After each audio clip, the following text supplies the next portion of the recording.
So I use their paints and I like them. I was already repping them before they were repping me, if you know what I mean. I was already recommending them. So you can buy them online through Cheap Joe's, and they're generally speaking a little cheaper than like Winsor Newton and other paints, and I find the quality light fast and just as good personally. Particularly for those paints that I use all the time: ultramarine blue, burnt sienna, cadmium yellow, cadmium orange, viridian. These are stuff. Those are like I use them every painting, so I get them all from Cheap Joe's. You were telling me to move one way. So, okay. So this is my note-tan. I'm going to stand up so I can get this a little closer to the camera. So the note-tan. All right. So, and I'm actually going to bring in the photo reference. Can we see them both on the camera, my love? Yes. So the thing that I really want to focus on is that when you're doing a note-tan, everything has to be perfect. I've arrived. Has to be either black or white, right? So I was using an ink pen. I'll show you in a minute, like a brush pen. And it means that I have to make choices about some of these middle values and how I'm going to separate shapes and things. Some things are very obvious, right? We have these wires, we have this dark roof, you know, we have the shadows. Things get interesting in here where I needed to help us understand that this was a roof. So I actually, you know, the note-tan isn't meant to be a replica. It's meant to help. It's what happens when this photo passes through my brain, and out the other side is a prism, and this is what comes from it. So I decided to highlight this edge and highlight some of this edge to help separate the shapes. But look in here, we have this interesting experience where like the pale value of the side of the building meets the pale value of the sky. There isn't an edge there. There's not like a line for the edge of the building. The edge of the building is defined by these trees in the background. So they're going to be super duper important. And if I didn't have the trees in the background, the building would almost just kind of coast off into the sky. So these are very important. We have the other interesting space down in here where, for example, this pale brown of the barn meets the pale brown of the meadow. And so same thing, this field, this kind of disappears into that space. Then we have all these little details, slats and shingles and little things on the door for character. And then whoop, we have the shadows that come across and go up. And you can see that there are other shapes and things in here, like there's this dark patch on, if you have the reference photo, you can see it. It's part of the rise in the soil there. And it's darker than the grass around it, but it's all lighter than the shadows, right? So, hi, David. I can see that you just entered. Not yet. Well, oh, he's in the waiting room. Okay.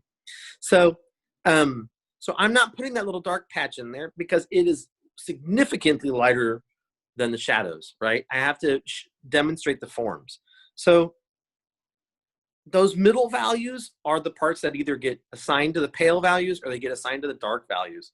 And that's a lot about what makes the note-tan work. You get a lot about, oh, like, hey, these little middle values in here, I assign them to the dark values so we can understand the character of the building. Or down here, where we have these dark patches of dirt, I actually assign the dark patches of the dirt to the light values so that the shadows read better. And the way that we assign those is going to help us understand the sequence for how we want to paint it. So the note-tan isn't just a way to sketch things, it's also a way to communicate the sequence that we're going to paint things, and I'll show you that in a minute. So the note-tan's small. It's probably 3x4 or 4x6, something like that. It's not particularly big, and it's got to do its job. So this is the pen I use, just to show and share. This is a Pentel Brush Pen, and it has a it has a little brush tip. The brush tip can deform and paint. It is wonderful. So if I bring this in, all right, I can get wide lines, I can get edges, I can get a thin, tiny point. So this is helpful for doing things like this because it keeps me away from using a pencil to try and shade things into different values. I just want black and I just want white. I need to assign things to the dark or the light. I need to find out the problems that happen when I assign them. I saw that somebody had mentioned the Notan app. The Notanizer. And the Notanizer is a fine app. It's definitely a good way to help train your brain to see Notans.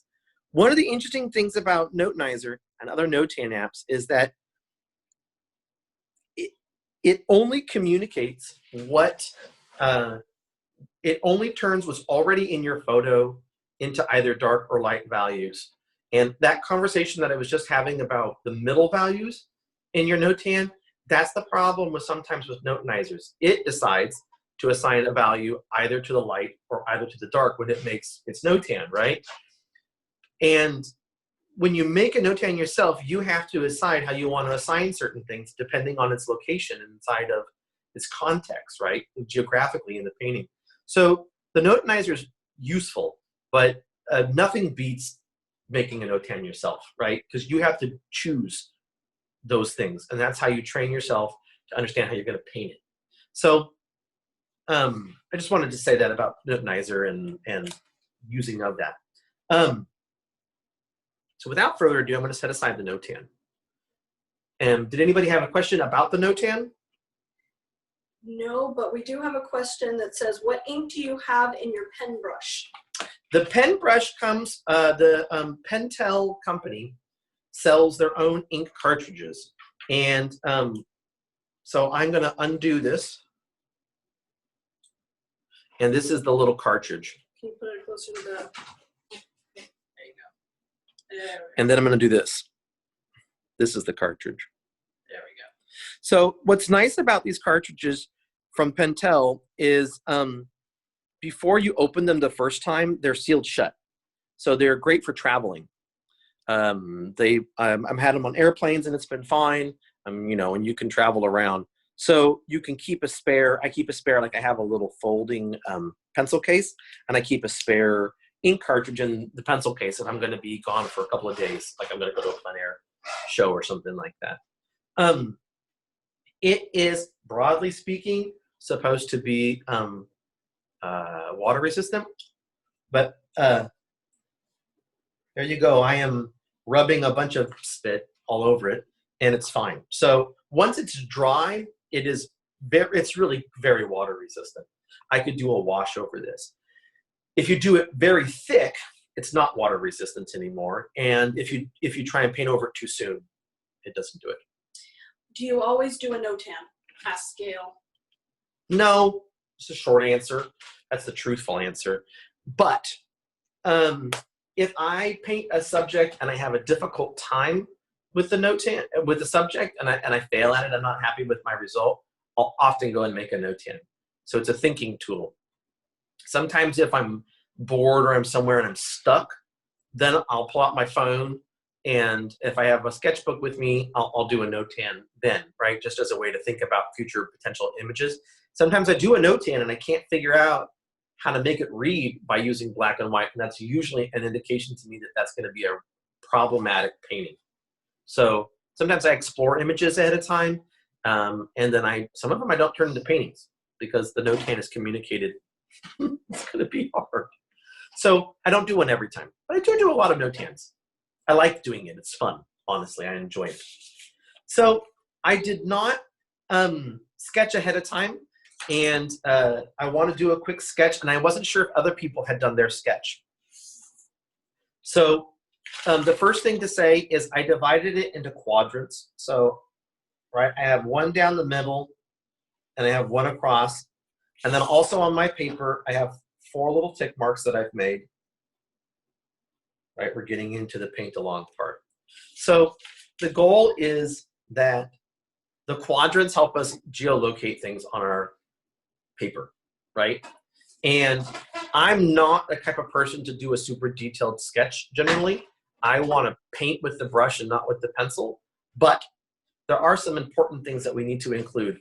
We need to know the barn's roof shape, 100%. We need to know the edge of the barn's wall where it hits the background of the trees. And I want to know the horizon line. And there are some geometric shapes for the barn doors, and I'll try to include those as well, right? We want to have it read properly. So after that, almost everything else, all the shadow work and a lot of that stuff, I'll be painting with the brush. So right now I see that this is the middle and this is the top of the barn. So I'm gonna make it go over here. It's not, here's right a quarter of the distance. It's past a quarter. So here's a quarter. I'm gonna go over here and I'm gonna drop this in. This distance, just to say, I've done this painting before. This half of the painting is much more important than this other side. So I have to have enough room for all the information in the barn. The barn is the subject, not this stuff in the background. I'm actually gonna move it over a little bit. And, pardon me.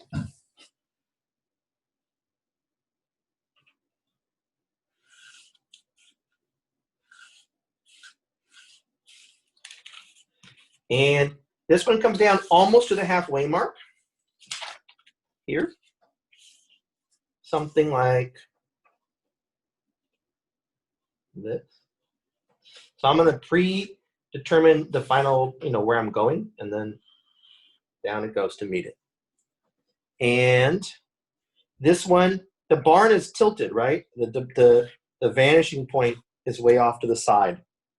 So what happens is that the roof line on this side is higher up than it is down here. So this comes in. Easier if I do it like this. There you go. And that comes down. I can see here is the ground plane. It's about 3/4 of the way down the painting. And that's about correct.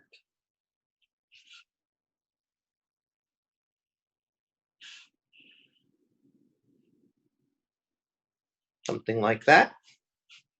And I'm making little just marks to demonstrate the ground plane, right? That I don't need a straight line. I just want to notate that that's where it's going to be. And it's going uphill, right? So it's lower on this side and it's higher on this side.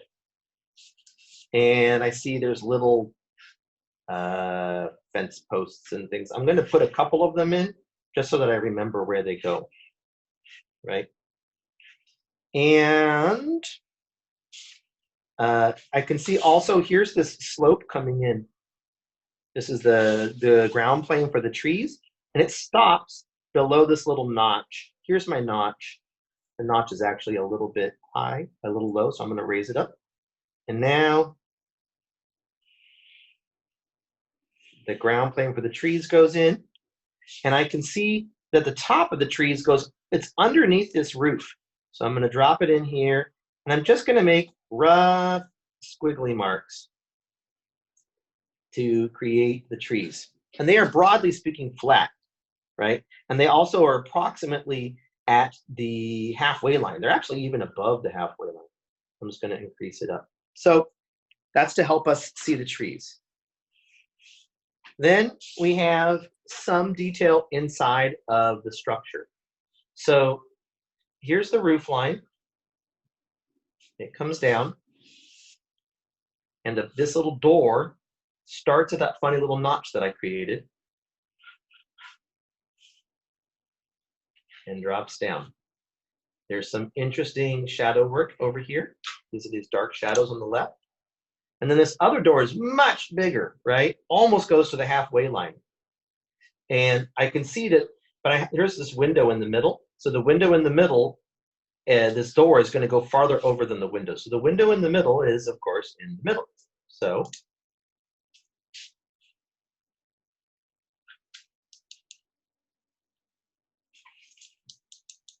technical error. There we go. The window drops in.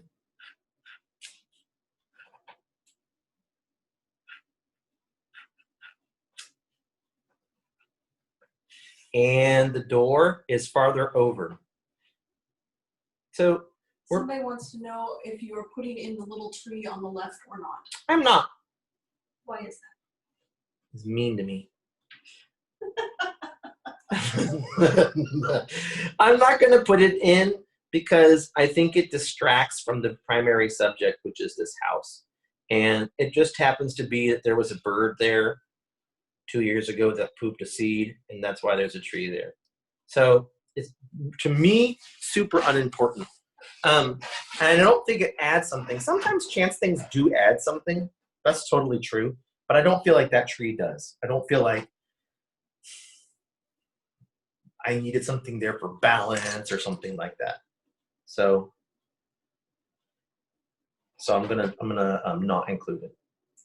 So I'm just drawing in some of these funny little details. I like this little slat that's broken. I want to remember to include it later, right?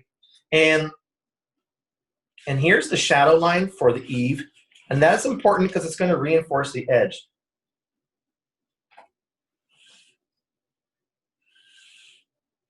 There we go. That's about right. And that's enough for me. All the other stuff, I think we can do later. But this is messy up here, so I'm just gonna notate that it's supposed to be dark on one side. It'll all disappear later when I do my darks. But that was a good question, by the way, about the tree, right? I think there's a lot of information, and we're given a bunch of information, and I think sometimes we include those things, and sometimes it just doesn't seem relevant. So I have this very simple sketch. It's missing all the interesting detail, but it allows me to have all the shapes that I need. So I did do a little preliminary thing, and this is a very rough version of, we're not thank you, though. It is the step-by-step of what we're going to be doing in the painting. So we're going to do. Ronnie wants to know, isn't that top window longer, like almost down to your middle line? Yes, but here's the middle line, and it comes across, and here's my middle line, and it comes across. I don't know, could it be longer? Yeah. I mean, that's very perceptive of you.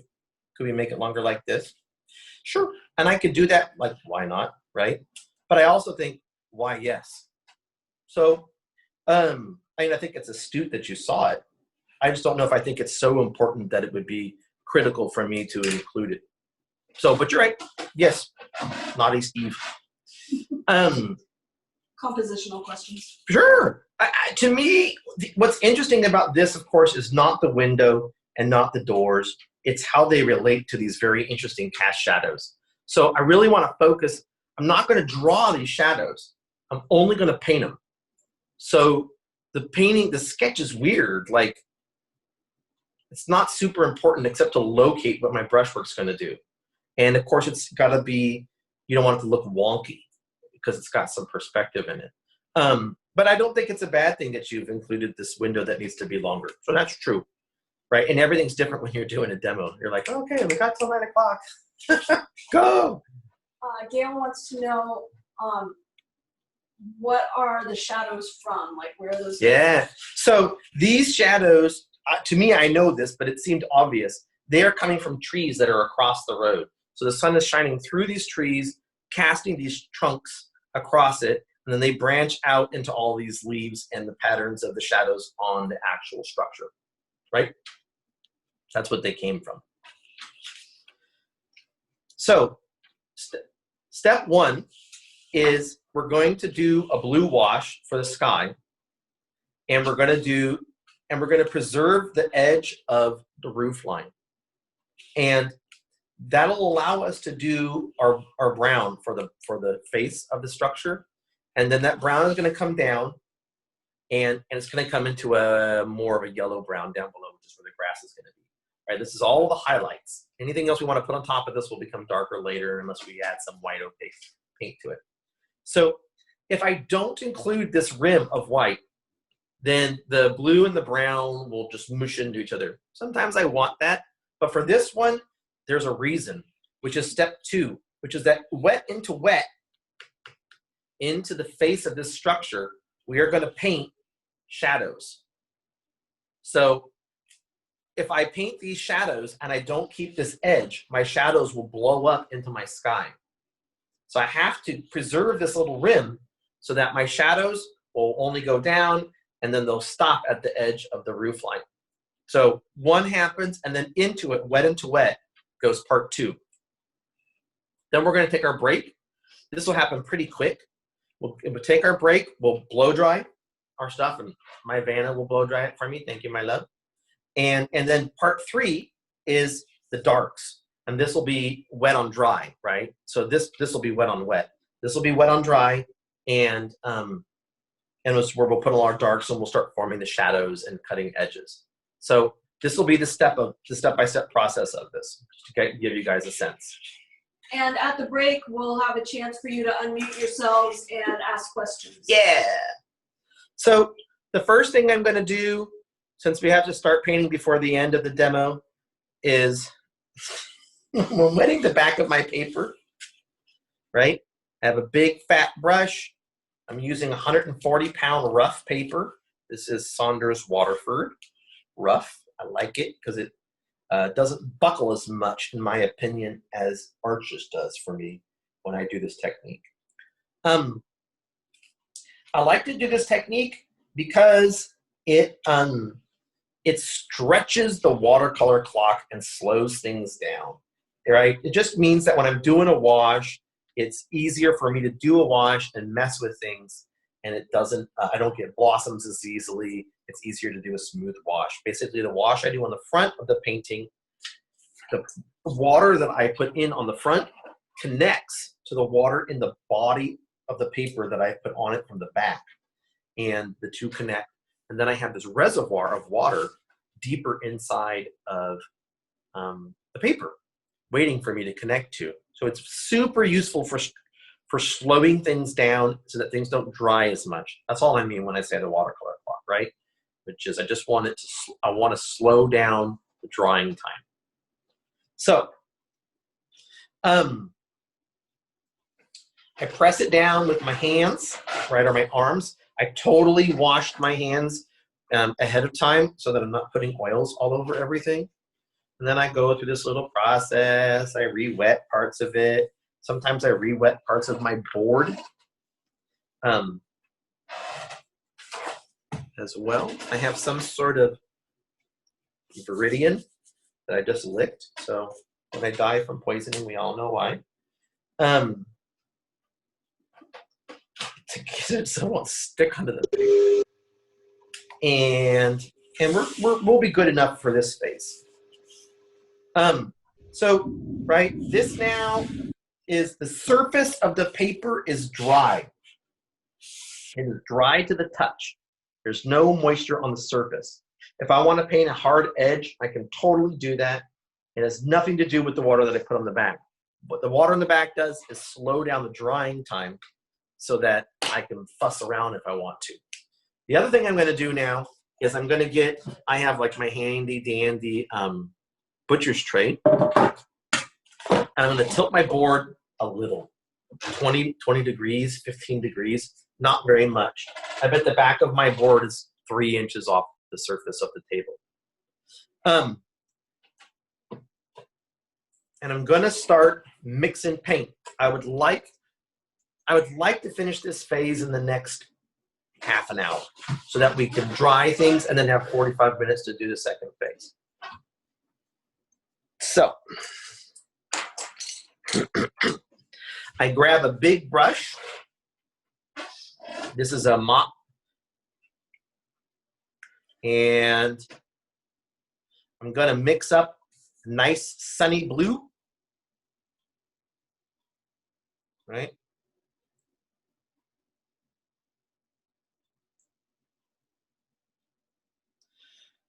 It always dries paler than we want it to be. So I'm going to add a little punch to it. Right? Try and get it to be a rich blue. And the mop will let me get some pigment on there because I'm going to have a ton of water, so it shouldn't be getting streaky. If it gets streaky, whatever. We'll just keep on trucking.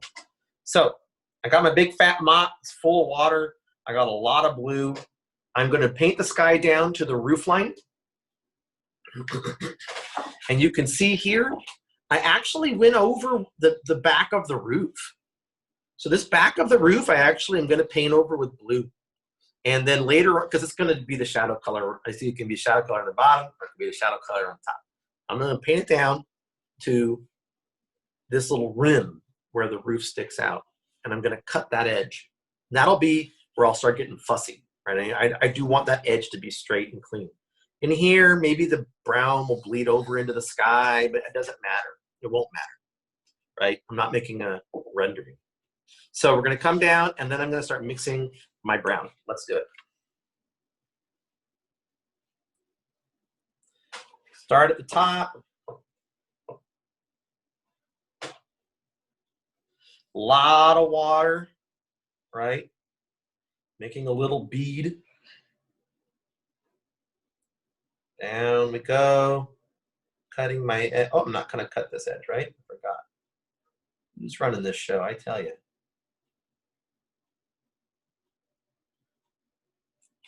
So remember, I made that line for the roof and it was all wonky and then I redrew it. Well, that old line got covered. It doesn't matter anymore. So a lot of times people get real concerned about parts of the painting that you don't really need to be very concerned about. Like that little dot of blue. I'm just not going to freak out about that dot of blue.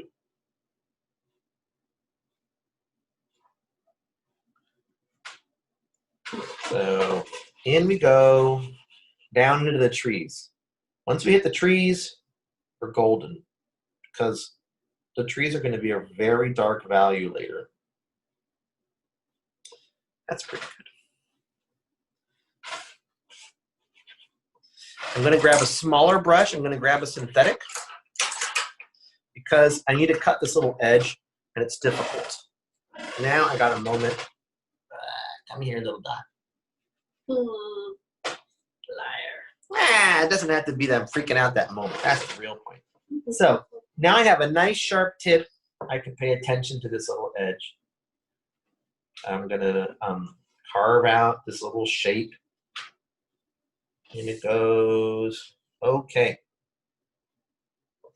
Now I'm using lots of ultramarine blue and a lot of water. So I'm getting a lot of granulation, but I like that. And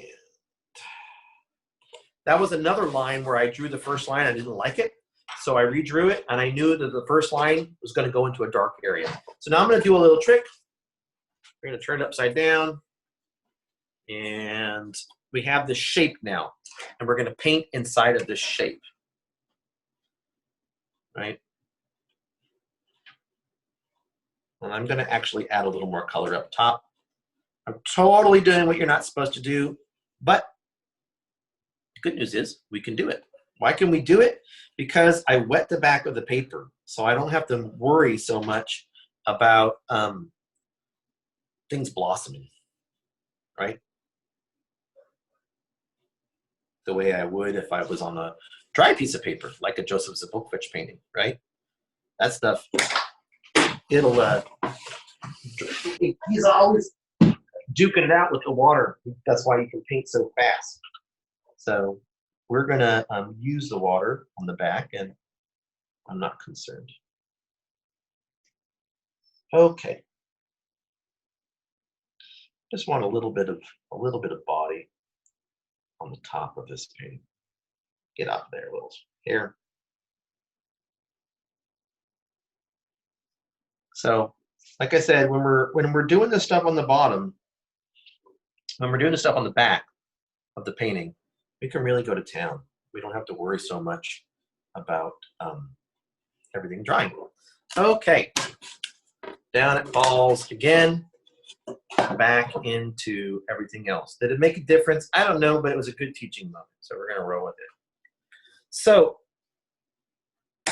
my browns. The browns are gonna go underneath the eave, right? And I'm gonna save a little seam, and then they're gonna basically run the full face down. That's what's gonna go on.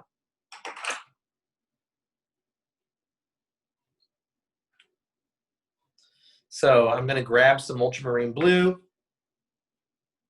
and I'm pretty much done with my pure blues. So I'm gonna mix my brown in this area in my cool well. It's very naughty of me, but I want two browns. I want a warm brown and a cool brown. This is gonna be my cool brown. So I'm grabbing some ultramarine blue and some burnt sienna. This is for the face of the structure. It's a little bit, got a little more chroma than I gave it. It's a little bit browner, not so gray. Maybe this is better. Yeah, it's pretty close. A little bit more burnt sienna. It's pretty pale. We'll start with this. It's easy to make it more pale. And I am saving that seam. That seam is very important for what I'm going to do next when we paint the shadows wet into wet. So in goes the burnt sienna, saving that seam. The truth is the seam, it doesn't matter how big the seam is. It could even be a little bit bigger than I'm making it, which is pretty small. Probably on mine, the seam is 1/8 of an inch. It just needs to be big enough that the whole point is to basically block in this shape and then to paint into it. So you can see I'm getting a little blossoming over here where the brown is moving into it, but whatever. It's not important to me. It's just part of watercolors. So I'm getting it to be a little more warmer, a little bit less of a neutral. More. And away we go. I'm just going to drop it in there. Right, this is all going to dry paler. It's all going to dry paler and less saturated. So this is really the chance to play and to push your colors. I'm going to listen to my own advice.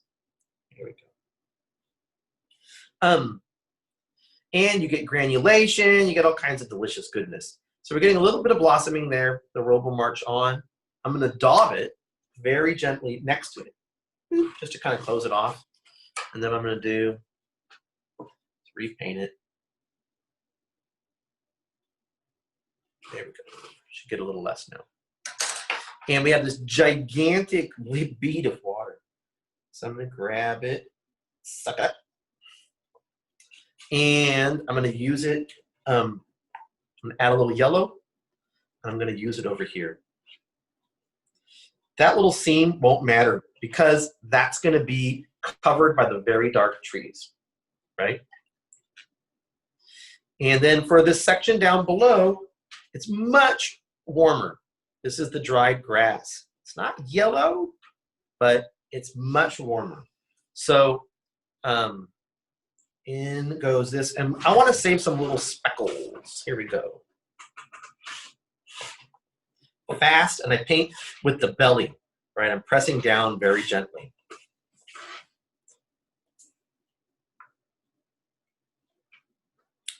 And there we go.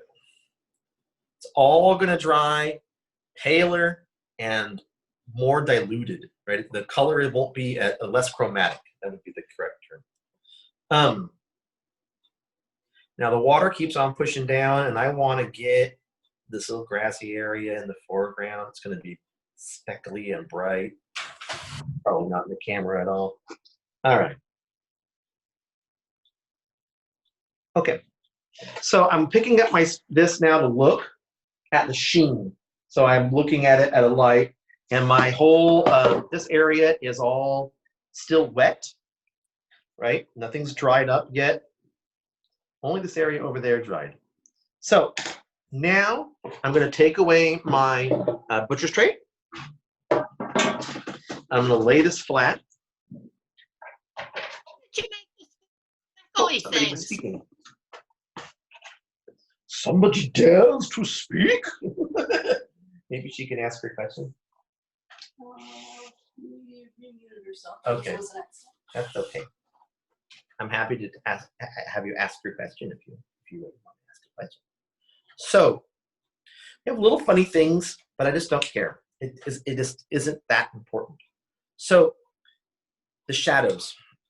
The shadows are going to be a darker brown, right? A cooler brown and a darker brown. I'm going to clean out this well because it was very soggy, and I need these shadows to have a thicker consistency. So I grab more burnt sienna, ultramarine blue. 2 quick questions before you move forward. From Jean, how did you make the speckles? And from Laura, what is that brush? The one I'm holding?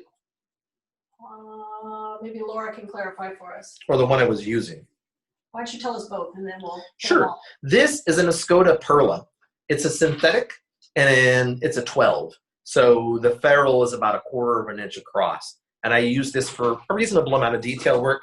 But I do have an even tinier brush. This is a Escoda Perla number 6.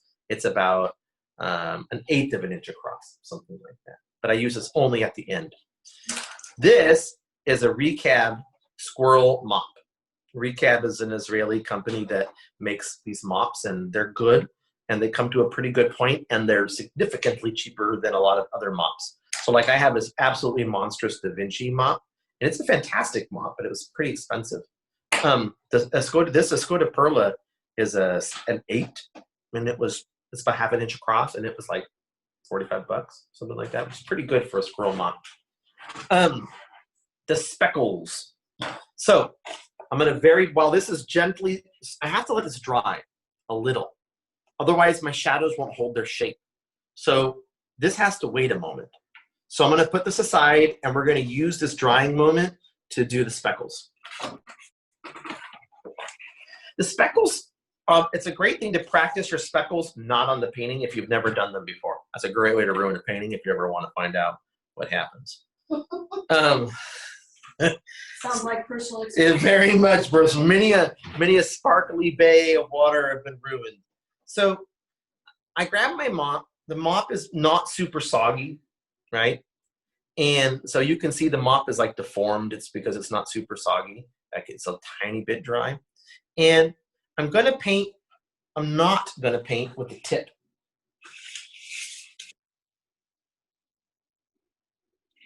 I'm going to paint with the belly, which means I press it down and it's flat, right? You can see the belly is deformed and flat, and I go sideways. So I have to deform the brush like this. By pushing it sideways, it allows me to make the speckles. Does that I hope that made some sense, right?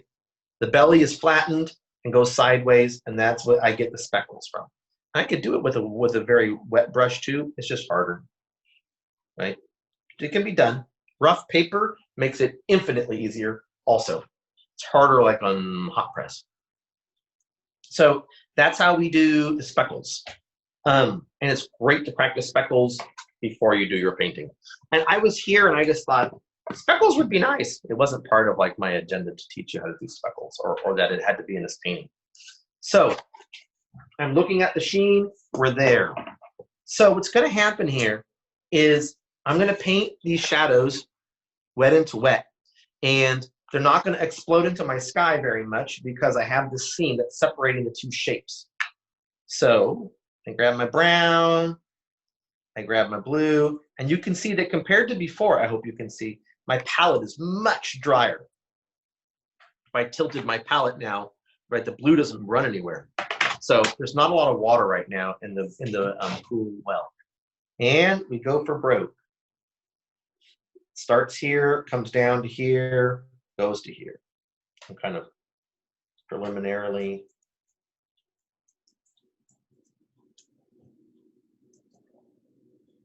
doing this. I like that the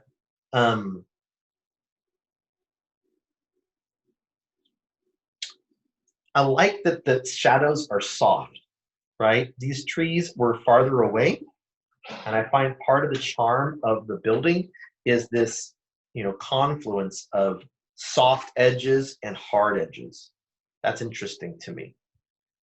So I want to capture that in these shadows, because later when we do the third part, right, that's when we're going to do all the cutting of the edges and the hard edges and all those things. So the shadows, we could do the shadows later, but it would be a very slow painting. I would have to let everything dry, and then I would re-wet the shape of the house, and then I would paint only the shadows, and then I would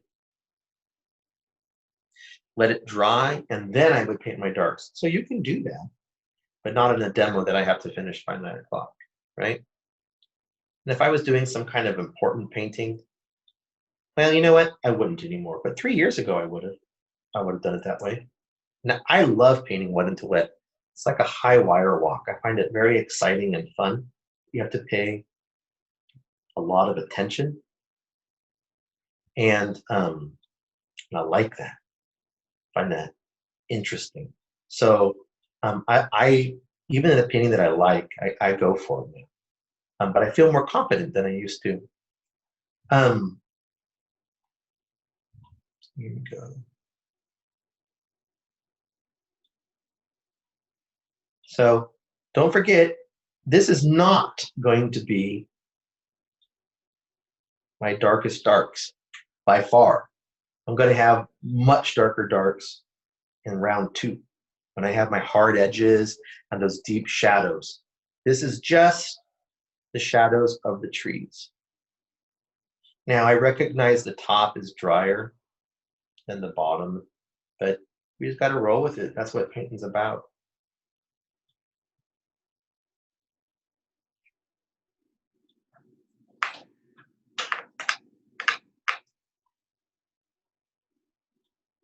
And I think, a lot of it's a meditative act where you have to, the pleasure of painting is that you're getting to do it, right? If you go to like a James Gurney's blog, he'll share stuff about computers that can paint an image and what does it mean for the future of human artists and things. They're interesting articles, but I also think a computer can never give me the experience of painting an image. Only I can have the experience of painting an image. So I like going for it.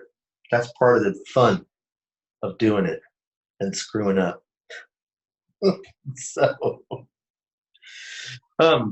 So I'm just kind of looking at my shapes and finessing little details. As you can see, it's still not dry. It's still not dry because I wet the back. That's a big deal. It makes a big difference. It's very, very useful. And I think I'm going to use the belly of the brush. So I'm going to take my brush, and I'm not going to paint with the tip now. I'm going to paint with the belly just to get some little scruffy marks. It's not all the point. And it'll look a little bit more like leaves, soft shadows of leaves on it. And dare I say it, I want to spit on it. What's a painting if I haven't spit on it? But it'll help the texture. So I am going to spit on my painting. I'm getting there. You can flick water on it. The water is not as viscous as a little tiny bit of spittle is, so the water will sort of disperse in a different way. Right now, the painting is pretty smooth, and I want to create a sort of texture of the surface of the building, and I want to add some variety to what is light and what is dark. And I find by doing a tiny bit of spittle. The truth is, it works. So if it works, I ain't gonna mess with it. The only thing I don't want to do is spit in my sky. Done that before. That's a bummer. So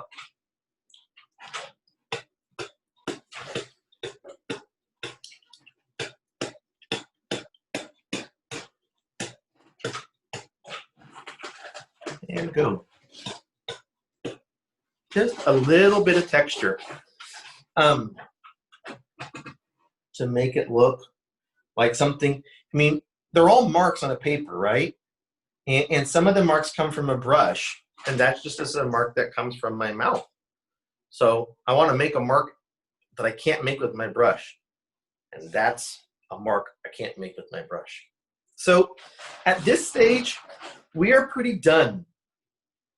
And the paper is telling me so because it's got a semi-matte finish. It's kind of like an eggshell. So, you know, I was feeling like, oh, I wish this was maybe more vibrant or something in here. Well, that ship has sailed. There ain't no way to do it now. Well, there is, but not for a demo. I could let everything dry and then come back and do a glaze over this. That would be the way you would do it at home if you had the time to do whatever you wanted to do, just to make this have more punch. But this seems crazy vibrant when I was doing it at the beginning, and it's not, right? And I think the sky is an appropriate color of blue. I'm glad I went as rich as I did. So we're going to take a break. It is we're halfway through, and we are going to dry our paintings. And yeah, I'm going to gently daub this in an effort to lighten it just a tiny bit. It's going to lighten anyways, right? Cynthia notes that the spitting technique is out during in-person workshops. It's what? Oh, it's out. Boy, that's a bummer. Got like a prime technique right there, man. So, all right. So, could you go and do this for me? And then we usually turn on their audio. They can unmute themselves at any time. Okay. Unmute thyself if you so desire. I didn't know if we have a rep from the CWA and if they wanted to make any announcements since we have this break also, right? We're going to be here for the next, I don't know, 10 minutes. So if you want to, if somebody from the CWA wants to make an announcement, please just unmute yourself and you can speak to the group. Right, and then just mute yourself again. Or if somebody had a question for me about what I'm doing or whatever the case might be, please unmute yourself and ask me as well. And I'm happy to respond to you while I drink my water. Hi, everybody. This is Sam, and I just want to remind you to enter the National Exhibition and the Falkirk Exhibition, the Falkirk Show in San Rafael. Both of those are on the website. Thank you, Sam. Yes. Welcome. Sam, when is the deadline for the national show? September, I think. Okay, a little bit earlier. I think sometimes it's I think it's always like September 1st. I have to look. Okay. Can you guys hear the blow dryer? No. No. Okay. This is Michelle here from the CWA.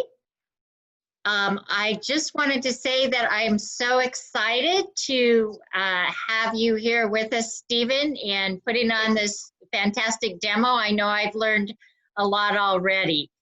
And this is the first of its kind for the CWA. So we're in uncharted territory here, and it's looking good. Thank you. We've, this is the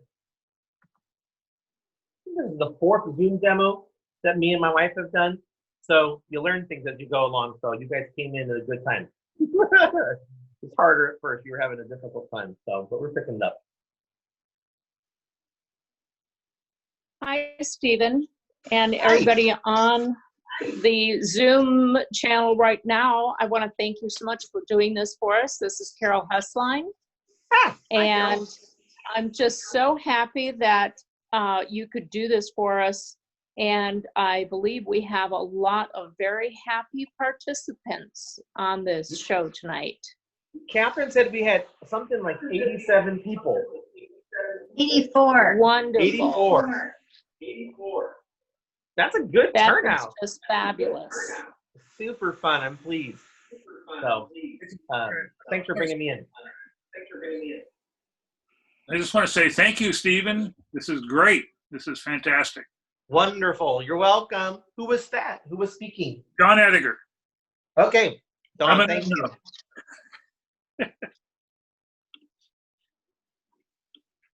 Well, the sad news is what we just did was the easy part. I don't know if that's true. Give it a check and see. Yeah, this will be good enough. You sure? Yeah, we won't bleed. That's the important part. Thank you, my love. We should have maybe a couple more minutes for the break. Absolutely. Stephen, this is Sheila. Did you in your email say that you did another demo a few days ago online? No, I am doing another demo in a few days. Oh, online. okay. Okay. Do you think before we start back up is a fine time to bring it up? I don't know. I agree. I'll talk about that in just a couple of minutes since I know some people are having their break. Right? Like they might be having a potty break or getting a drink of water, or they might be blow drying their own masterpieces. Or having a If glass. anyone wants to turn on their video as well and show Stephen what you've been working on, if you have questions, I can flip the camera so he can see you. And we can go that route. Do you want to come over this? Yeah, let me see. Maybe somebody will share it. Hold on. Get my little chats out of the way here. Put the front camera on. And there you are. I am here. There I am. So if any of you want to turn your cameras on and ask Stephen questions, Anne, I see that you raised your hand. Please feel free to just unmute yourself and have at.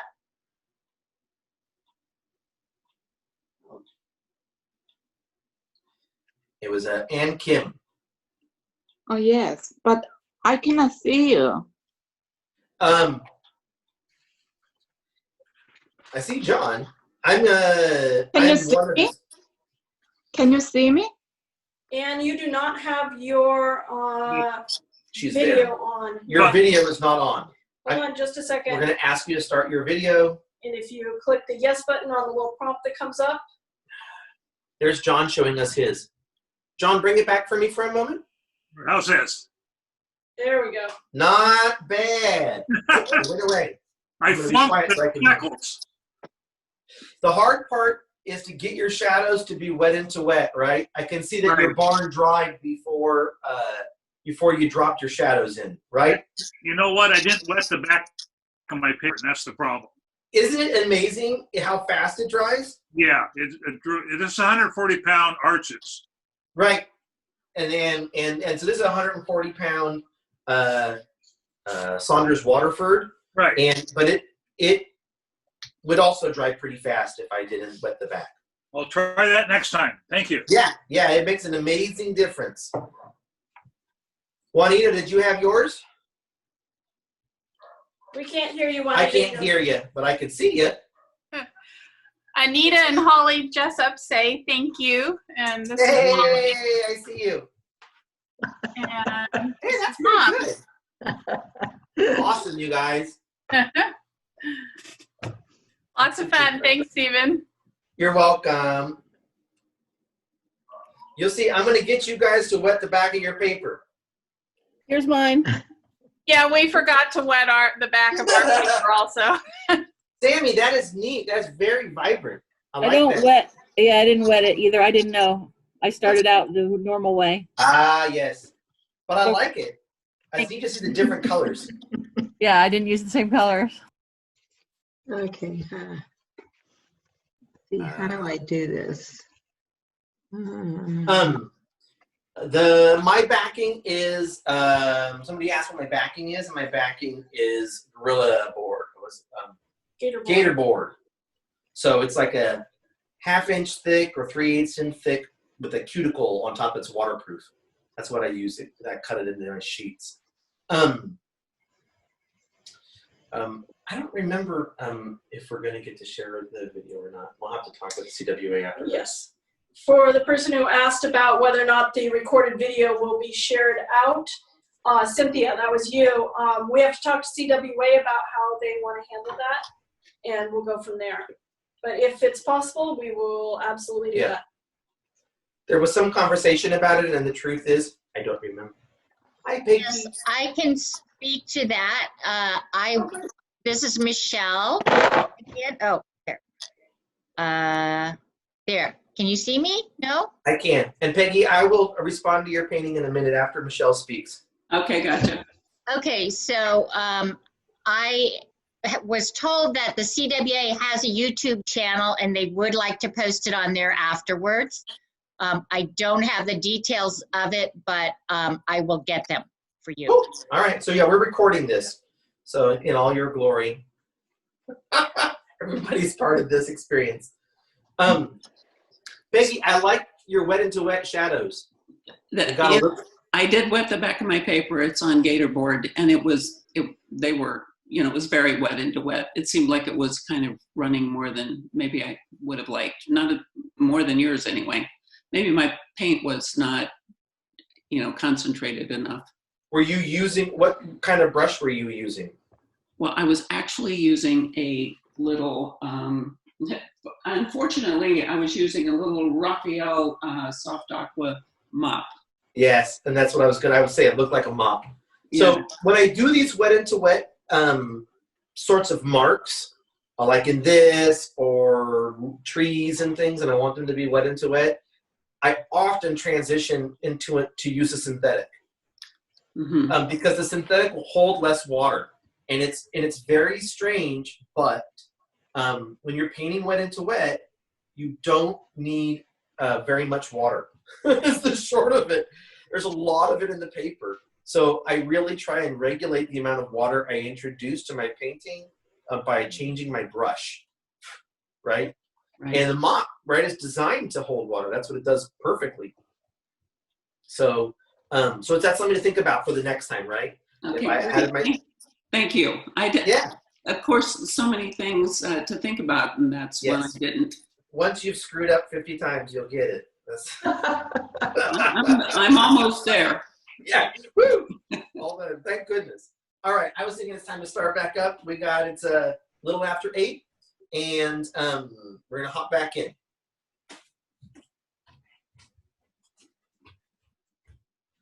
All right.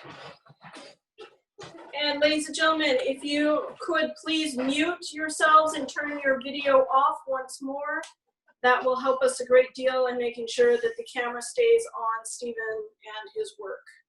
Yep. So please take a moment and do that. And if you don't, I will do it for you.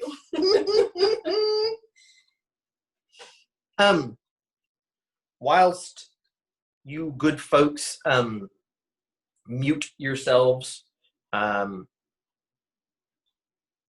talk about the next step. They're good. Sweet. So just like we were talking about at the beginning, and I did this little 1, 2, 3, we've done 1 and we did 2. Oh yes, thank you very much, my love.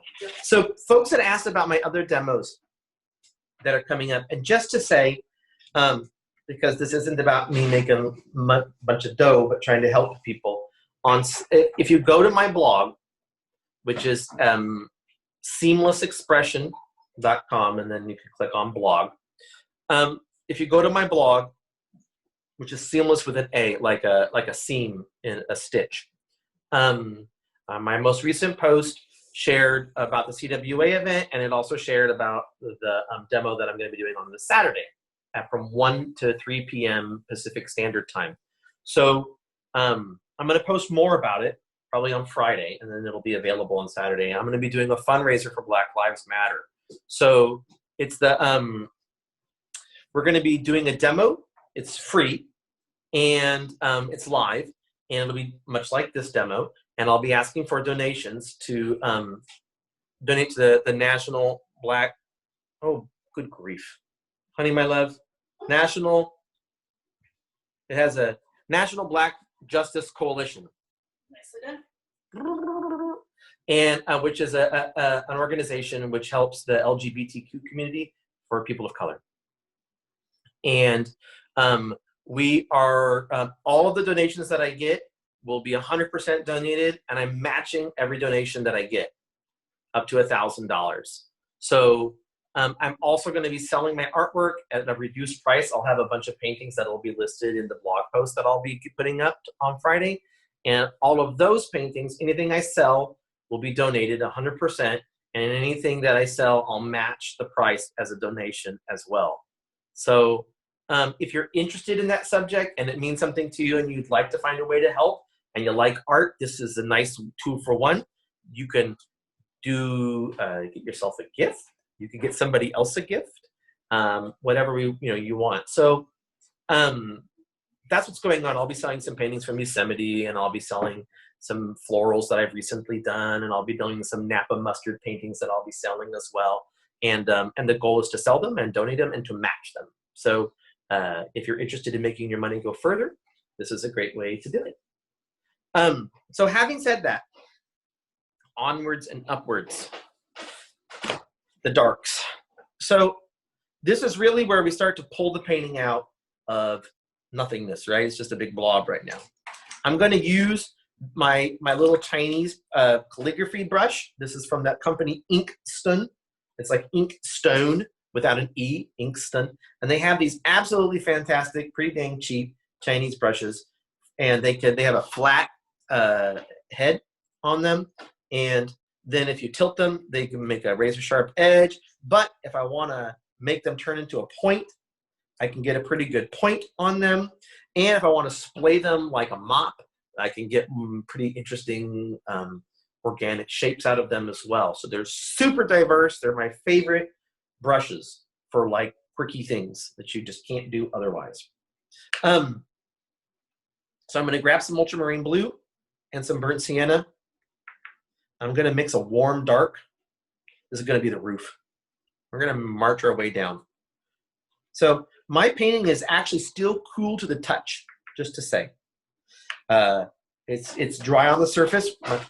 We blew dry, but it's actually cool to the touch, which means that I know that there's water still in the body of the paper. So we're going to block in the shape of the roof, which is not black. It's really some kind of cool gray because it's reflecting the sky. We'll say that's good. I like doing my little testers. I'm going to rotate this so I can get a nice clean line. And I'm right-handed, so this will be easier this way.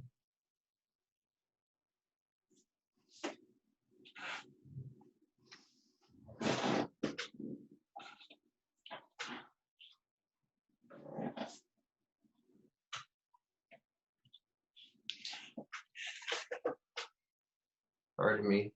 I know I'm not on the screen. Gotta do.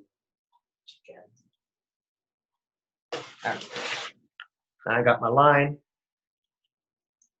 And my pinky, I'm checking that my pinky isn't dirty because it's going to be resting on the paper. I don't want to accidentally make a mark in the sky. Guess how I learned how to do that check? That's right. Suddenly I had a bird in my sky. That's what that story is. Some of them, what am I going to do now? So, okay, there we go. I got a roof. And I'm gonna make a little something here because it's just too perfectly flat for me. I don't know what that is. It could be a bird. It could be a shingle. It's just too flat. I couldn't take it.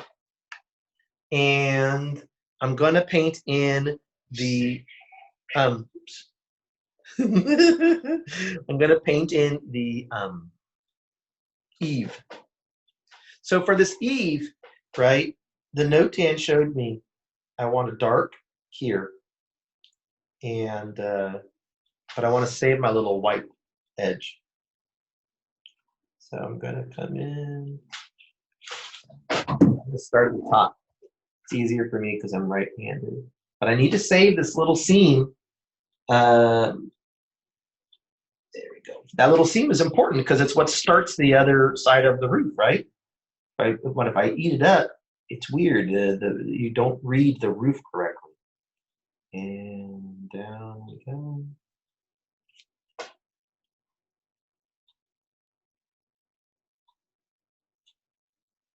Something like that. And I can already see I need to switch my brush because I didn't think I was doing this. I need to use the synthetic. The synthetic will give me a cleaner line. There we go.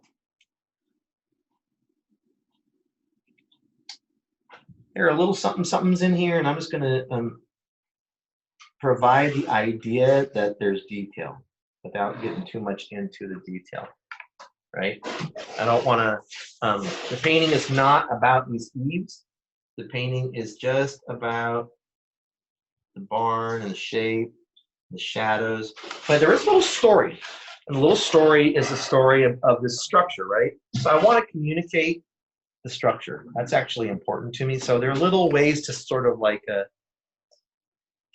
symbolize the detail so that our brain multiplies it to fulfill our desire to, you know, complete the story. So I need to have enough in there without ruining the painting by explaining too much, right? But there's got to be enough in there to communicate it. So I want to drop in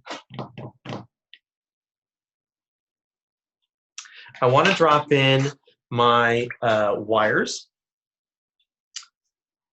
I'm going to use my thin, small synthetic. I want to drop in my wires because it's going to bond with these shadows on the roof line. So I got to get a nice sweep. This is another one of those great ways to ruin a painting.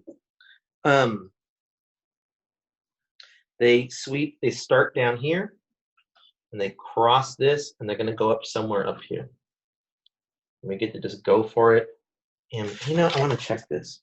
I'm going to wait.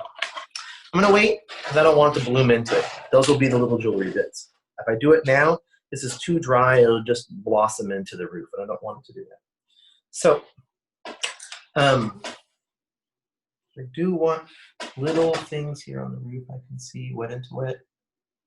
I'm using my synthetic again, right? There's a little like there's little details on this roof, just little like shingles and edges of material and things that are up in there, and I want to just pretend that I'm talking about them without making the painting about them. All right, that little roof is done. Now I want to paint the trees in the background because it's going to give us this wall, and I think it's going to help the building appear. So for this, I really do want the Chinese brush again, and because it makes great scruffy marks. So let's get our ultramarine blue. It goes into our dark. Too much water. There we go. And I'm going to get some Viridian. And I'm going to get, this is something I put back on my palette recently. It's Chromium Oxide, which is a super opaque, chunky green. But it's very opaque, and I like that about it. I like opaque colors. I don't do just glazes myself. So I'm grabbing my burnt sienna. I'm grabbing, right, nothing delicate about it. In goes my ultramarine blue. And getting a pretty good dark there. I'm going to grab a little Perylene green because it's so dark. A little more Viridian. And I'm trying not to add, you might have noticed I'm not going back into my water, right? That's a great way to mess up your mix. I want a dense and thick mixture to be opaque.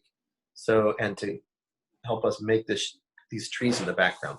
So it's relatively thick, but it's relatively dry. Now I'm going to grab a little water, and away we go. I test it.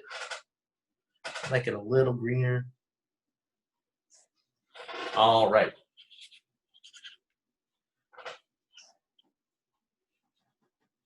I'm using the belly of the brush again, right? I'm not painting with the tip. I'm using the belly. I'm splaying the brush around to get little organic marks that I couldn't get otherwise. I have little holes in the canopy.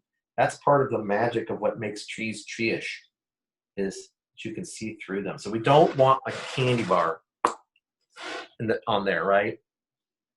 We need it to be open and alive and diverse in shapes. Now I see I have here something, probably this is the, you know, like a cedar or something. I know it's not, who cares, but I know trees, so it's hard not to want to represent what would be living along the coastline. That's part of the story, right?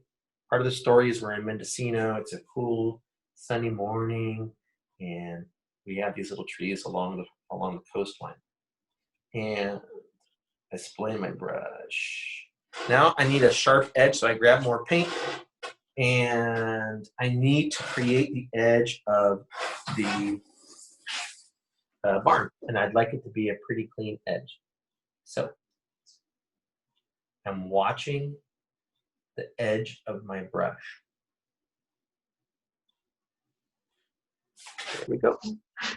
And remember how it had that quirky little kick back, and I wanted to, I had to redraw it, so that's here.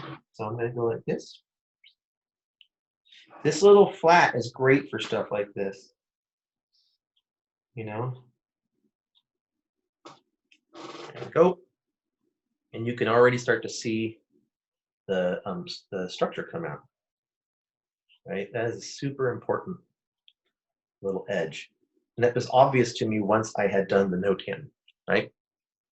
And I like that the edge of the building disappears and such. I like that element of it.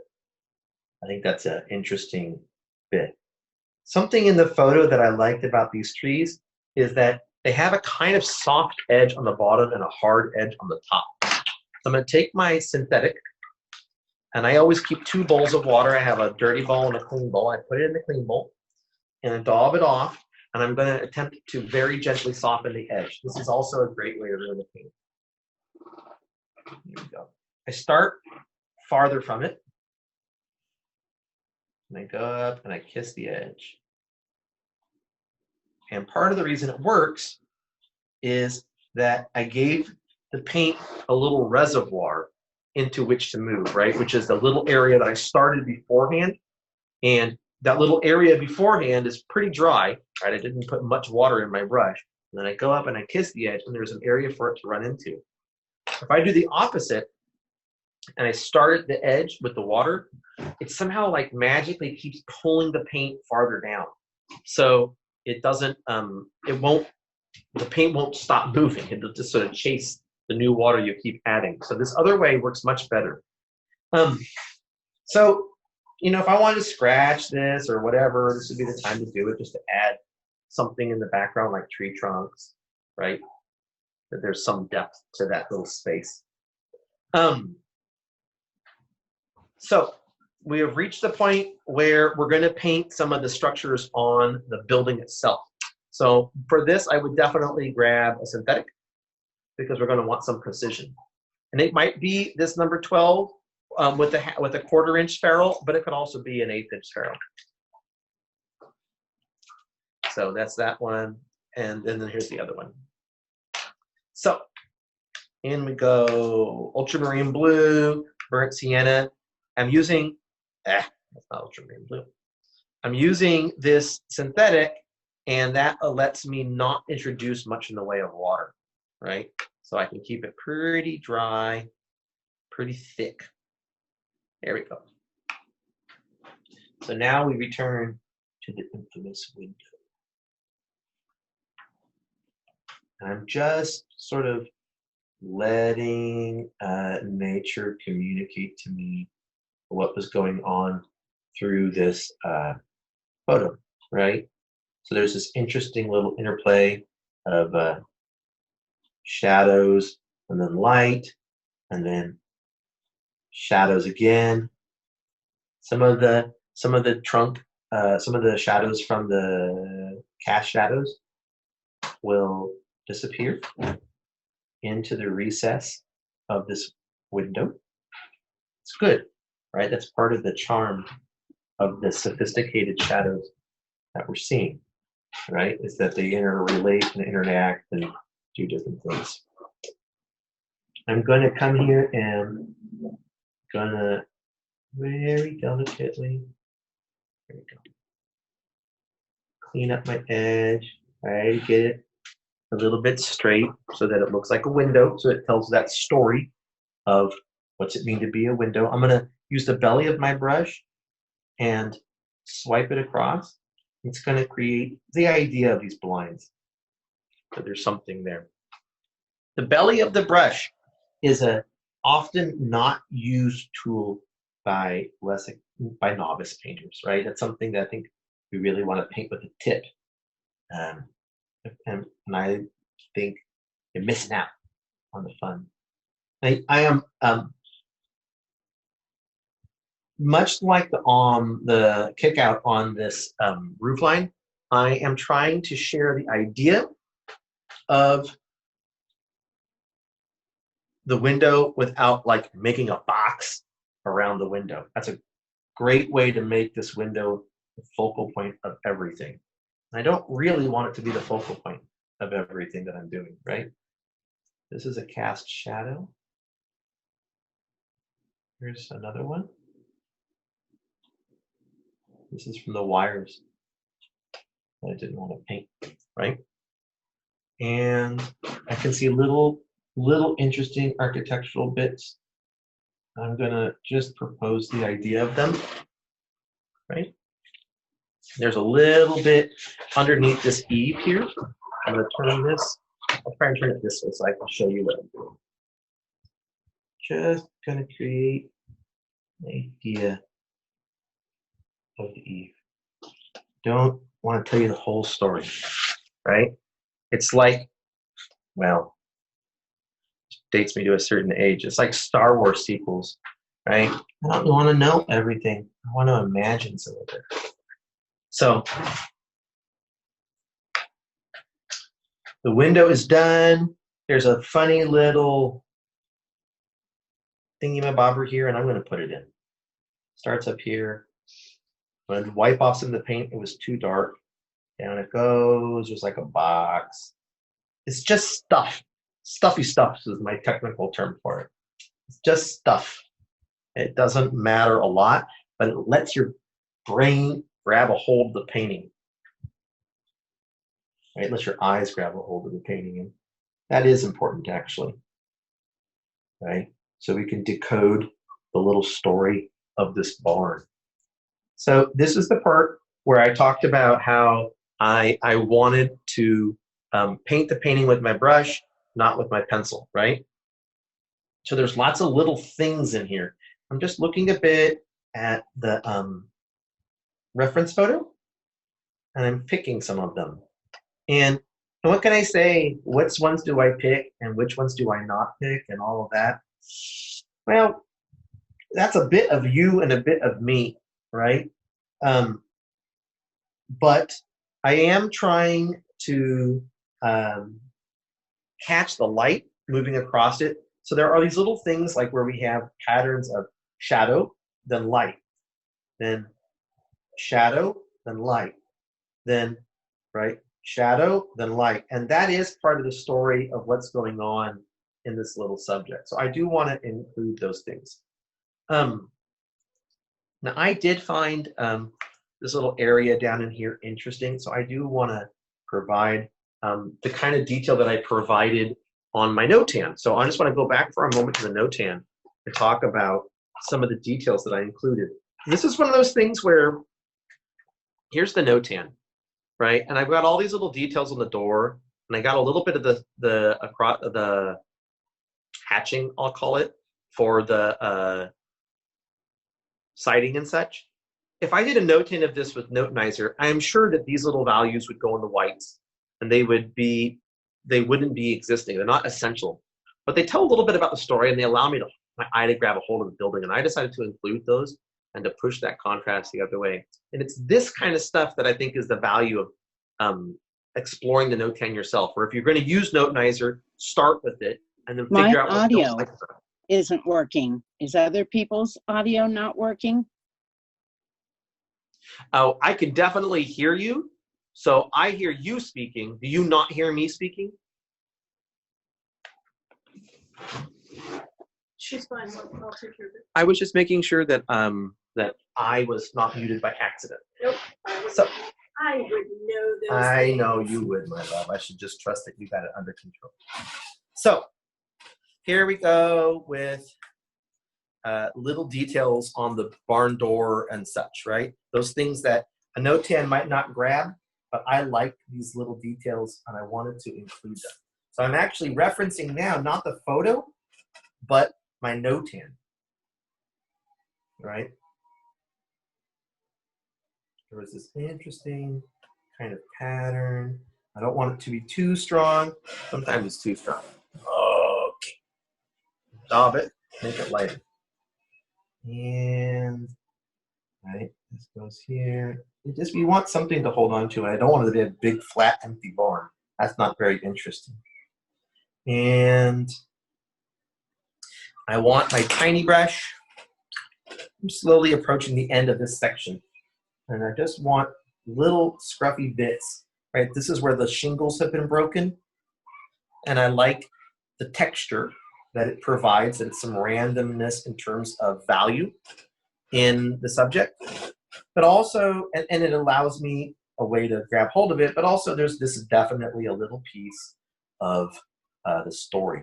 So I use the tip sometimes, but then sometimes I use the belly to get a scruffy mark that you just couldn't get, right? Like that looks like shingles to me, but I couldn't paint it. I have to let the brush do it. And I just kind of team up with the brush. It's too much, but I'll dial it back. Use the, there we go, right? There we go.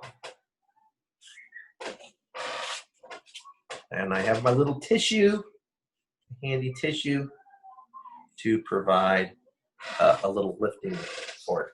And then I can see that I want to drop in the little bits of these slatting, the slat boards. So I want to just bring them in. They're at an angle, right? Because the vanishing point was off to the left. So we're just going to give the idea of some of these slats.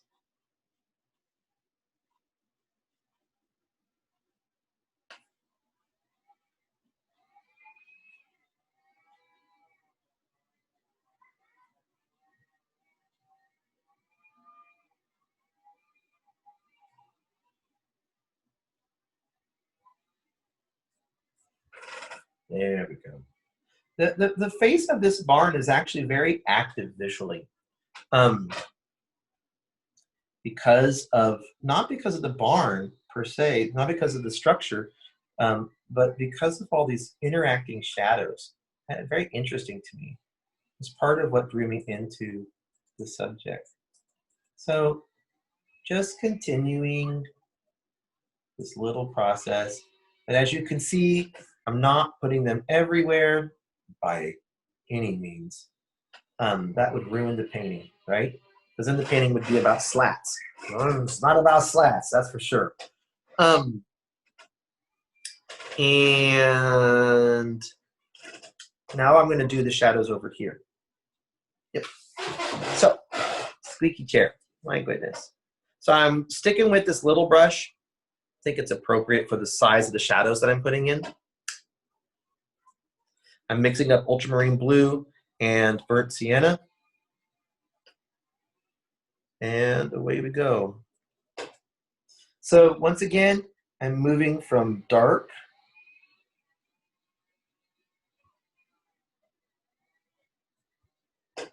to light, right? Light to dark to light to dark. Back and forth we go. Notice that this shadow is thinner and this shadow is thicker, right? Depends on the relationship of the sun. And we don't want it to be like a box. Here's that funny little missing slat that I thought was so intriguing to me. This is partly where, this is where the two barn doors open. Let's see, I need another one here. Something like this. And once again, I'm going to do these little peculiar diagonal slats on these doors. Very strange. I've never quite seen anything like it. I really enjoyed it. That was too much water on my brush. So I'm always daubing my brush off on my totally disgusting sponge, right? And this meets in the middle, and I have some on the other side. You know, sometimes these little details that we are trying to hint at, they seem like they're taking forever because they do, but I think that people recognize you've done them. It's part of the appeal of a painting. So I just want to drop in a few over here, right? Why? Because I'm at the edge of the painting, so this is less important. That's probably enough. I got to back up, squint an eyeball, and look at things, and I'm going to say, sure, I don't want any more detail up in that area. See, there are little, I don't know, things that I meant in the awning here, right? I want to break up pieces of this white. Here I'm gonna break up pieces of the white. Now I'm free to do this because I'm not gonna ruin my sky, right? Now those shadows are crossing that pale face, and you know, they're marching on, probably on the roof or something like that. There's part of the interest of these forms, the shadow forms across the face of the painting. Okay, next up, I'm going to do these fence posts, and then we're going to try and do these interesting shapes down below, which are very organic in nature. I'll be switching back to the Chinese brushes for that. And then this will have dried, and we'll drop in our wires. And then pretty much we'll be done. So the little fence posts, it's great to just do it in a single stroke. It's nice not to use the tip of your brush because it gets all skinny. I like to kind of use the body of the brush, and I lay them down. Then I clean up the tip, right? Make it not straight. Scrape it out too much, right? Then I clean up the tip. Then I have one here. Oh my! And a big one.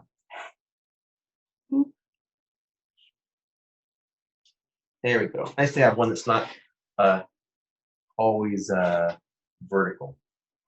I think they have some variety. These are too consistently spaced. So I'm going to put one in here with a broken one or something.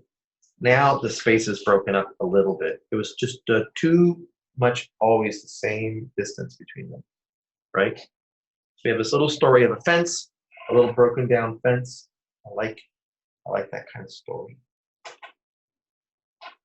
And I'm totally don't really care what's in the photo. If for something like this, it's totally incidental.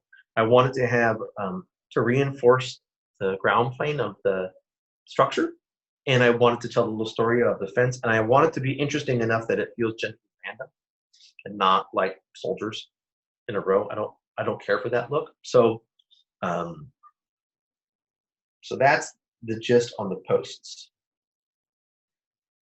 And now we come to the part we've all been avoiding.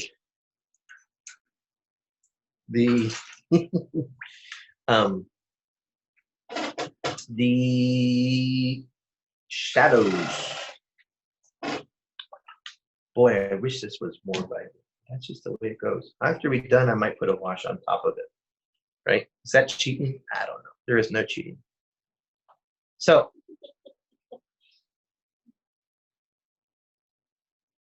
and I'm definitely always learning, right? You know, you put this in, and I think, okay, I learned my lesson. I really got to do these darker. And then you do it, and you think, that wasn't dark enough. So there you go. So what's interesting about these little shadows is that they're all diagonal and they're all climbing a hill, right?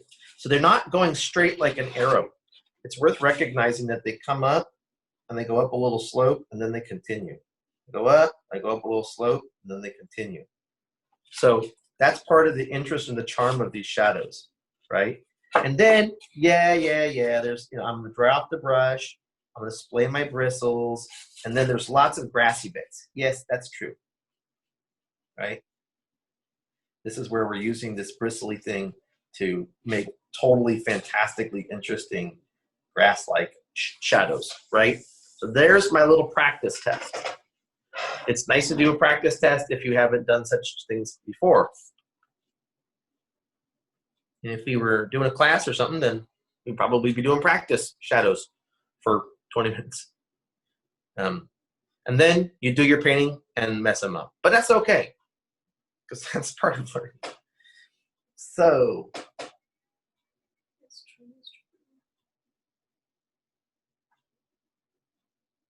was that my love? Agreed. I see. And I'm going to get my little synthetic. I don't want this all to be hard-edged. That's going to be not as interesting. So I'm going to wet some of these edges with the synthetic, because the synthetic won't carry very much water. And that will allow me some kind of control. I'm totally checking, by the way, where does the shadow start? For example, this one's up above the corner, and it points to the corner of the building. So I'm sort of connecting two locations.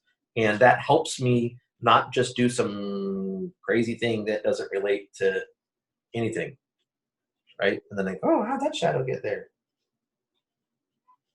Goes up the hill.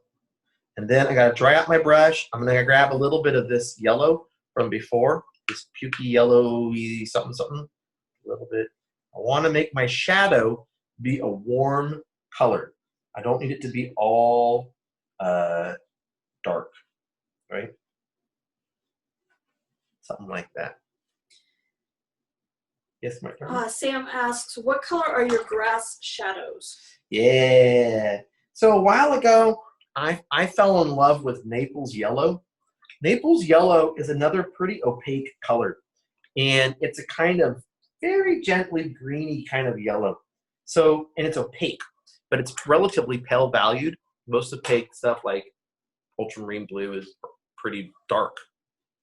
So I've mixed that greeny yellow with like the sludge of my blue, my cool well. And so that made it sort of like it was ultramarine blue, which is burnt sienna, which is in my cool well. And that's what's given me these shadow colors. They're paler than the other darker sections. So, all right. I use it quite a lot. I really like that color. And I see there's another shadow here. These two are closer together. I'm going to mix in again, set them with this grassy color. And thank you, my darling. Back and forth we go. I am looking a little bit up the slope. I'm looking at the reference photo, which is just off camera. And this one sort of disappears. So I definitely abuse my brushes, right? Like they're here to serve the purpose of making marks. And whatever I think I need, that's the brush that I'm going to deform. I'm going to deform that brush and get whatever I want out of it. So here, this next one is farther over. I really like that. So it's not like too consistent, right? The spacing has got to be interesting to me. That's part of the interesting composition. Grabbing more yellow. It's a muted greeny yellow. That's what's interesting about it to me. It's not too warm. It's not too orange. I got enough orange stuff. I love orange, but sometimes you need another color. And feeling my way into mixing these two things. Anything I put in here, though, will feel like a shadow, right? It doesn't matter whether, and I'm really making kind of yellowy, muted yellowy shadows. That's weird. But that's, to me, that's the look of this space. These two are together again. We got back together. All right, go, go, go. I'm going to help integrate these two shapes, the shape of the barn and the shape of the grass, with these little shadow colors up against the grass, like up against the building. And it's going to help us connect the two so it's not so separated. You can see the brush is very dry. I don't know if we can see that. It's very dry. It's very bristly. So it's all dry brush work with this color.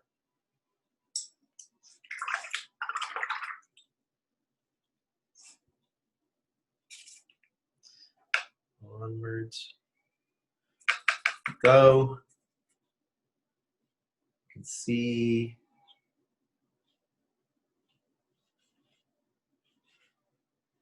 I want to reinforce this idea that you're going up a little hill. I like that this corner is chopped up, removed from the subject. And so once again, I'm back to this stringy stuff with the Chinese brush. That's pretty dry out. Want to get some dark stuff again. I've mixed ultramarine blue and burnt sienna. And I'm just at this stage, it's a lot of like feeling it out. Like I back up from it. I look at it from a distance. What do I think about it? Where do I think I need little details, right? Sometimes I look again at the, too wet, I need to be drier. At the image, and I go, oh, I like this little shadow that was in there. Not that much though. It's a little more than I wanted, but that's okay. And we're approaching something that'll be complete for this. It's a little blank here in the middle for me. It's a little open. So I'm going to do something like grab burnt sienna, and I'm going to put it into my cool well. I know this is a very warm, cool well. And I want to drop that like little patch of dirt. So what I'm going to do is I'll use the belly of the brush again.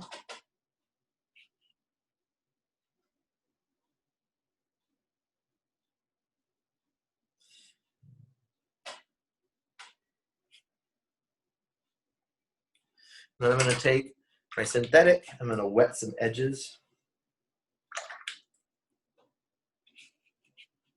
Right? Helps sort of bond some shapes together.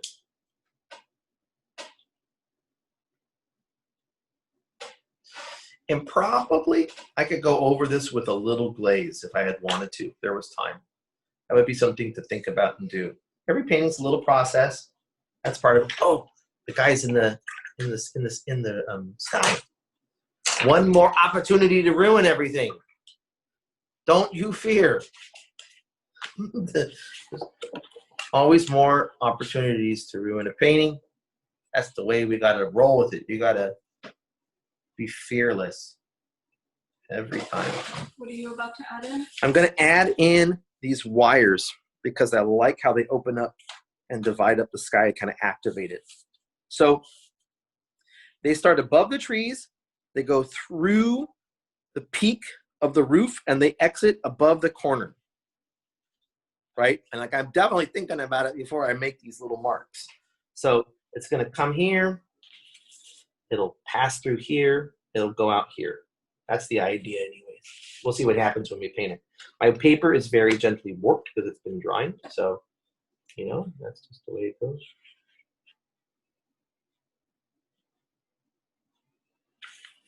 One down.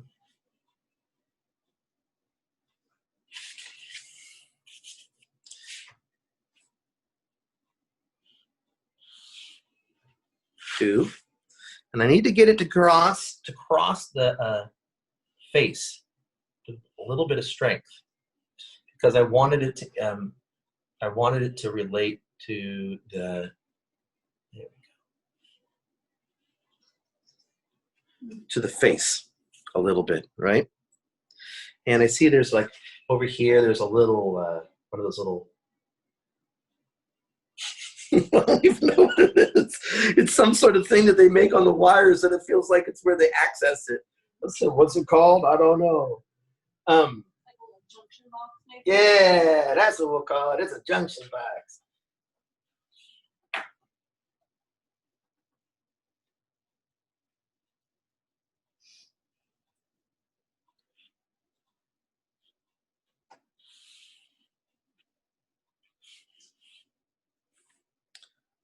Right now they're a little spaced out, so I'm going to put another one in. It's going to cross them. There we go. Just needed it to be not so consistent, right? Oh, that's better. I think that's better anyways. Don't tell me if you don't think it's better. Better. Okay. Now I'm just doing a little bit of, I think, what is called fiddling,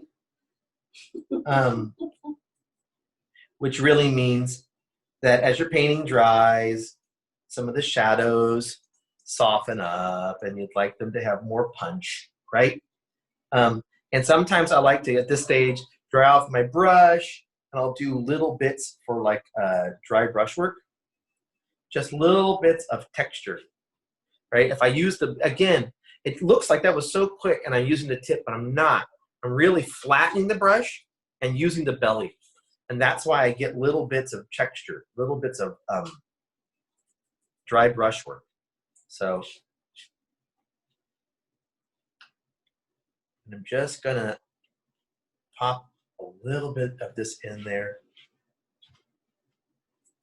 to make it come alive and be a building with a story, right? That's what it's about. Somehow it's some interesting combination of a story and then also just the pure aesthetics of the shapes and how they relate. But to me, it needs to be some combo. I'll admit, I find purely shape-driven things interesting, but they don't move me emotionally. So that's fine. I do some abstracts myself from time to time, but I just feel like the real magic is when there's a little story that's involved with it. I'm going to activate this refine a little bit. I'm using the belly. I think that's a little dark there, but that's okay. I can daub it out, right? And now we're getting into the final stretch here. We got just a couple minutes. It's almost 9 o'clock. You guys have been awesome. This was really neat. Actually, something we haven't done before in the other demos was to have some people show me their paintings and to get to talk to you through the camera on the laptop, the webcam. And that's neat. That's a neat thing. I like that. That is not chromatic enough. I want a little bit of green. There we go. Little alternative color. Maybe that would be a good reason for that tree, Sam. So it goes. That's how we learn things.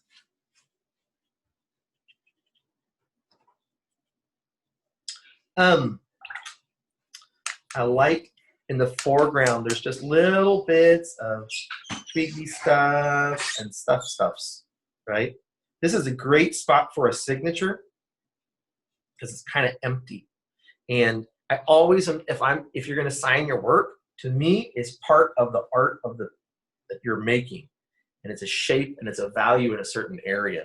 So sometimes if I have a little area such as this, and I think, oh, that's a little bit empty, right? I'd like to have it activated with little twiggy branchy stuff, then that might make it a good space to sign your name.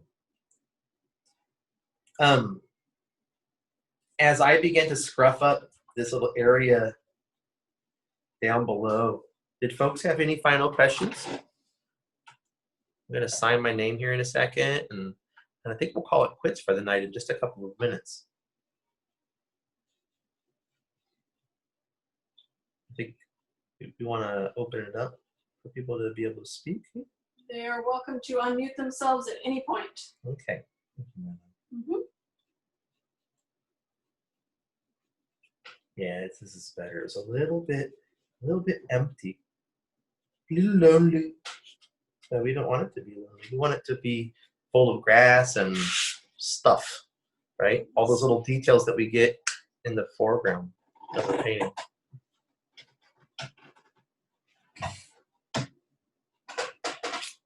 Okay, it's dry.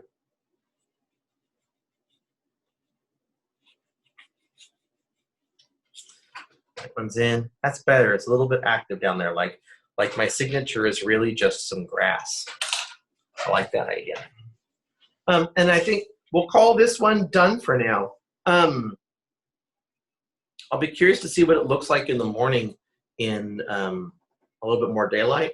It's a little bit cool. Right now I have a 5,000 Kelvin sort of day lamp on for better lighting during this demo, but it's never quite the same as daylight, true daylight. So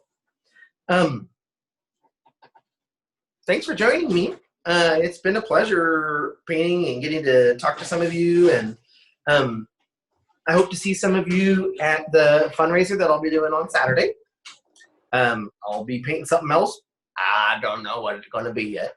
I'll try and, well, we'll see what happens then, right?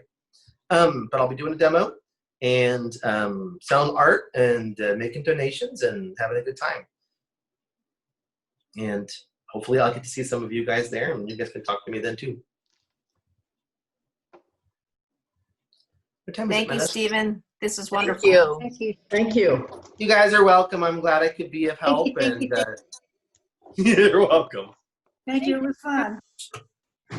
Absolutely loved it. Thank you so much, Good Stephen. luck with your next, good luck with your next demo. Thank you very much. I hope it goes well too. And for those of you that are still out there, we will have Judith Kunzel next month. And she won't be doing a live demo, but she'll be sharing her images and her theory of technique. Fantastic. Looks great, Stephen. Thank you very much. Thanks for coming. Bye-bye. Will there be a paint out at China Beach, China Camp this Saturday? Yep. Yes, through this. Yes, I think through the CWA. Greetings from Southern California. Thank you for coming. Hey, Glenn. Great job, Stephen. This was fabulous. Thank you so Thanks. much. It's been a pleasure. Thanks for joining me. It's been a pleasure. Thanks for joining me.